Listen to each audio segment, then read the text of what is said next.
खरगोन विधानसभा चुनाव में 18 साल बाद फिर प्रदेश की सत्ता में काबिज होने के लिए कांग्रेस ने जनाक्रोश यात्रा के माध्यम से जनसमर्थन जुटाने में जुट गई है। प्रदेश के अलग अलग जिलों से 7 यात्राएं निकाली जा रही है। मंगलवार को जिले में निंगुल से यात्रा का आगाज हुआ। इस यात्रा में कांग्रेस के बड़े नेताओं सहित जिले के विधायक एवं पदाधिकारियों ने भी एकजुटता का संदेश देने का प्रयास किया। निंगुल से शुरू हुई यात्रा मेंगांव होते हुए शहर में पहुंची। यहां कुंदा तक स्थित श्री सिद्धि विनायक के दर्शन पूजन के बाद शहर में वाहन एवं पैदल रैली के रूप में विभिन्न मार्गों से होते हुए यात्रा टीआईटी कॉम्प्लेक्स पहुंचकर सभा में तब्दील हुई। सभा के दौरान रिमझिम बारिश की फुहारों के बीच कांग्रेस नेताओं ने भाजपा शासनकाल पर जमकर शब्दों की बौछारों से निशाना साधा। पूर्व कैबिनेट मंत्री सज्जन सिंह वर्मा ने कहा कि पिछले 18 साल में भाजपा की सरकार भ्रष्टाचार का गढ़ बन गई है। मुख्यमंत्री शिवराज सिंह ने 18 साल में 2000 से अधिक घोषणाएं की है। वे इतने झूठे हैं कि झूठ बोलने की यदि प्रतियोगिता हो तो वह पहला पुरस्कार लेकर आएंगे। जनाशीर्वाद यात्रा पर तंज कसते हुए कहा कि मुख्यमंत्री किस बात का आशीर्वाद मांगने निकले हैं। प्रदेश में महंगाई चरम पर, किसान परेशान, युवा बेरोजगार, महिलाओं पर अत्याचार बढ़ाने के लिए आशीर्वाद मांग रहे हैं। जनता अब इनके ढोंग को समझ चुकी है। यही कारण है कि भाजपा द्वारा निकाली जा रही जन आशीर्वाद यात्रा को गांवों और शहरों में जनता घुसने नहीं दे रही है। उन्होंने कांग्रेस की सरकार गिराने में शामिल रहे प्रदेश सरकार के मंत्री तुलसी सिलावट पर निशाना साधते हुए कहा कि हमारे मुख्यमंत्री धोखा खा गए और मिलावटी सिलावट को प्रदेश सरकार का मंत्री बनाया, लेकिन अब वही मंत्री भाजपा में लोगों के पत्थर खा रहा है। अब जनता इस सरकार से त्रस्त हो गई है। आगामी चुनाव में हम पूर्ण बहुमत से सरकार बनाएंगे और कमलनाथ के दिए 11 वचन पूरा करेंगे। सभा को पूर्व मंत्री उमंग सिंघार, युवा कांग्रेस अध्यक्ष विक्रांत भूरिया, विधायक रवि जोशी, विजया लक्ष्मी साधो आदि ने भी संबोधित किया। जन आशीर्वाद मांगने निकले शिवराज चौहान, मानधाता इसके पास में ही है हमारा। तुम्हारी जन आशीर्वाद यात्रा चालू हुई, तुलसी सिलावट यात्रा लेके गए, कमलनाथ जी धोखा खा गए।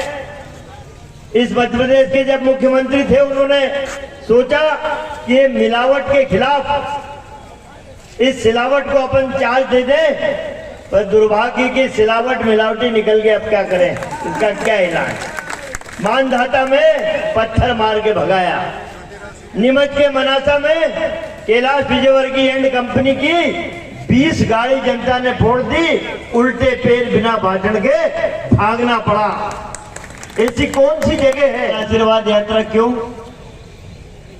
क्योंकि आपने इस प्रदेश में महंगाई बढ़ा दी, इसलिए जन आशीर्वाद क्यों मांग रहे हैं? क्योंकि मध्य प्रदेश में सबसे ज्यादा किसान आत्महत्या कर रहे हैं। जन आशीर्वाद क्यों? क्योंकि मेरे मध्य प्रदेश में दलित आदिवासी बेटियों के साथ पापाचार हो रहा है, सामूहिक बलात्कार हो रहा है। इसलिए आशीर्वाद मांगने निकले हो शिवराज कि मेरे किसान का बेटा पढ़ा लिखा नौजवान, उसके हाथ बेरोजगारी से भरे। इसलिए आशीर्वाद मांगने निकले हो कि मेरे किसान को झूठा सपना दिखाया तुमने कि मेरी सरकार बना दो किसान भाइयों, मैं तुम्हारी फसल का दुगना मूल्य दिलाऊंगा, कृषि को उद्योग का दर्जा दूंगा। आप सब समझ रहे हैं साथियों, इस भारत में यदि मुख्यमंत्रियों के झूठ बोलने की प्रतियोगिता यदि हो तो मामा को कौन सा इनाम मिलेगा? पहला इनाम, प्रथम इनाम शिवराज सिंह चौहान को मिलेगा। कर्नाटक के चुनाव में आपने देखा, मोदी साहब 1 महीने दिल्ली की सरकार में ताला लगा के कर्नाटक में आ गए, पूरे मंत्रिमंडल को ले आए। कर्नाटक में पढ़े लिखे लोग हैं, उन्होंने देखा कि ये सत्ता लोलुपता कितनी है नरेंद्र मोदी की। ताला लगा दिया दिल्ली में, सारा मंत्रिमंडल लेके कर्नाटक में जब बस नहीं चला तो भाषण में जय बजरंगबली, जय बजरंगबली। आपने टीवी में देखा होगा। आखिर लाइन बोलते थे मोदी जी कि भैया बटन दबाने जाओ तो जय बजरंगबली बोल के बटन दबाना। बजरंगबली समझ गए, बजरंगबली समझ गए ये भारतीय जनता पार्टी के लोग जिन्होंने मेरे प्रभु श्री राम को धोखा दिया है, मेरी आड़ में राजनीति का शिकार नहीं करने दूंगा। बजरंगबली ने आड़ो खाने चित्त कर दिया। अब सबक नहीं लिया कर्नाटक में जय बजरंगबली से। अब जो नेता आ रहा सनातन धर्म, जो नेता आ रहा सनातन धर्म की कांग्रेस सनातन धर्म को मिटाना चाहती है। अबे झूठ बोलने वाले झूठो, सुन लो,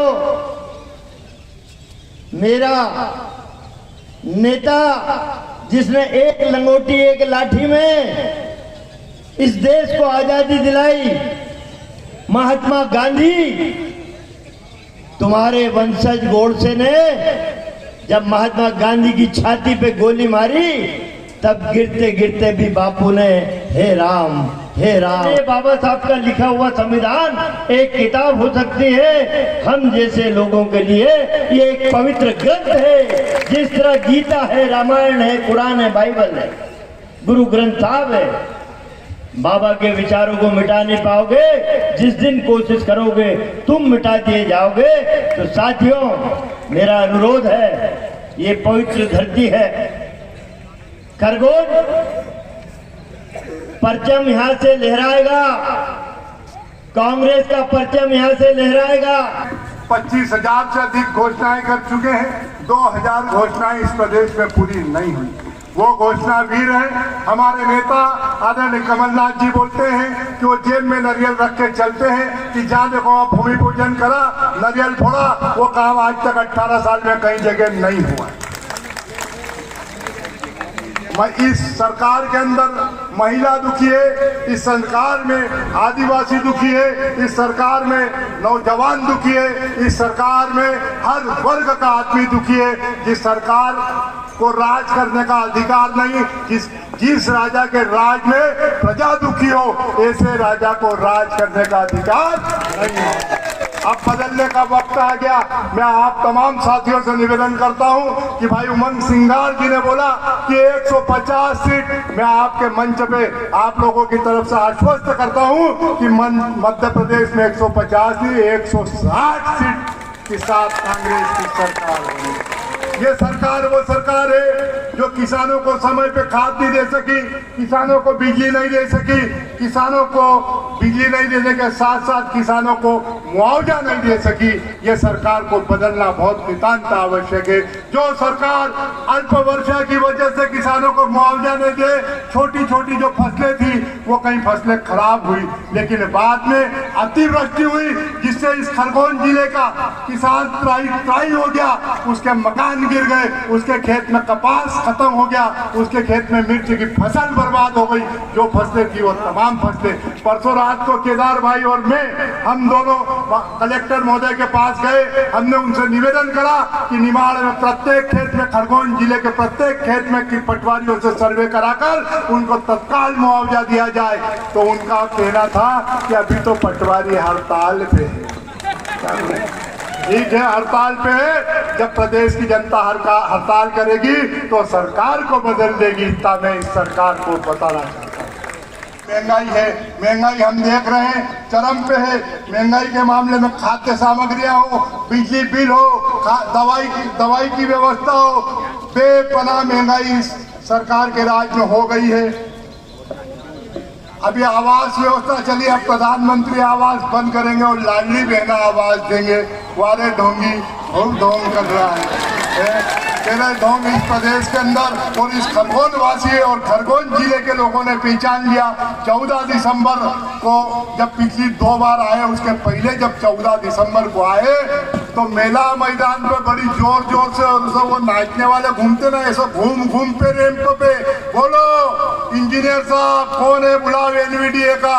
पिंजलवाड़ा 31 जनवरी को मैं उद्घाटन करने आऊंगा, नागलवाड़ी परियोजना उद्घाटन करने आऊंगा जो आज भी अधूरी है। आज